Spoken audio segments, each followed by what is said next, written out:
দর্শক, গত 4 থেকে 5 দিন হয়ে গেল পিচটি আসলে করা হয়েছে। অর্থাৎ এই যে পিচের যে নতুনত্বটা, আমি যেহেতু পিচটা করা হয়েছে, আমি আপনাদেরকে হাতের আঙুলেতে যেভাবে দেখানো সম্ভব ঠিক সেইভাবে একটু দেখানোর চেষ্টা করছি। যদি আমি এটা এইভাবে টান দিই তাহলে এখান থেকে পিচ কিন্তু উঠে যাবে। এইখানে আসলে কিভাবে আসলে কাজটা করেছে যারা কন্ট্রাক্টর আছেন এবং মূলত এই সড়কের যারা এর সাথে সংশ্লিষ্ট, তারা কিভাবে কাজটা করেছে সেটা আসলে কিন্তু প্রশ্নবিদ্ধ হয়ে থাকে।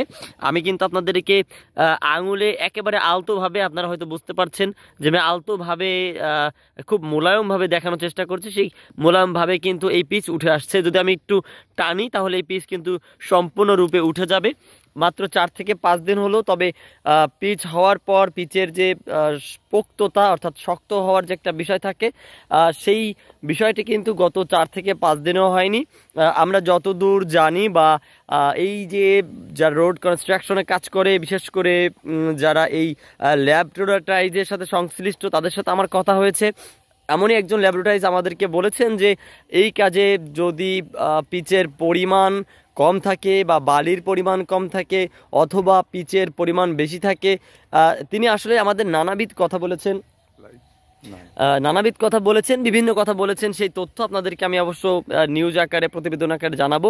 তবে আমরা সরাসরি এসে আসলে দেখার চেষ্টা করছি এবং এলাকার যারা বাসিন্দা আছেন তারা আমাদেরকে বলছেন যে এই পিচে অর্থাৎ এই সড়কটি নির্মাণে ব্যাপক অনিয়ম হয়েছে এবং এই যে একটা সপ্তাহের ব্যবধানে কিভাবে আসলে পিচ উঠে যাচ্ছে সেই দৃশ্যটি কিন্তু আপনাদেরকে দেখাচ্ছে। আমি যদি পিচটা টানি তাহলে কিন্তু আসলে প্রত্যেকটা পিচ উঠে যাবে। আপনাদেরকে আমি আরেকটু দেখানোর চেষ্টা করি যে এ পাশে গাড়িতে যখন ব্রেক করছে সেই ব্রেকের জায়গাটাতে যে মানে মোটর সাইকেলের খুব সম্ভব ব্রেকের কারণে এখান থেকে কিন্তু উঠে যাচ্ছে। কি একটা অবস্থা! আসলে দেশটা যেন মগের মুল্লুকে পরিণত হয়েছে। আর এই মগের মুল্লুকের কর্মকাণ্ড এখনও চলছে এবং 5 তারিখের পরেও কিন্তু এই কর্মকাণ্ড চলছে। আপনারা সাথে থাকবেন, আপনাদেরকে আরও কিছু তথ্য আমি আপনাদেরকে দেখানোর চেষ্টা করব।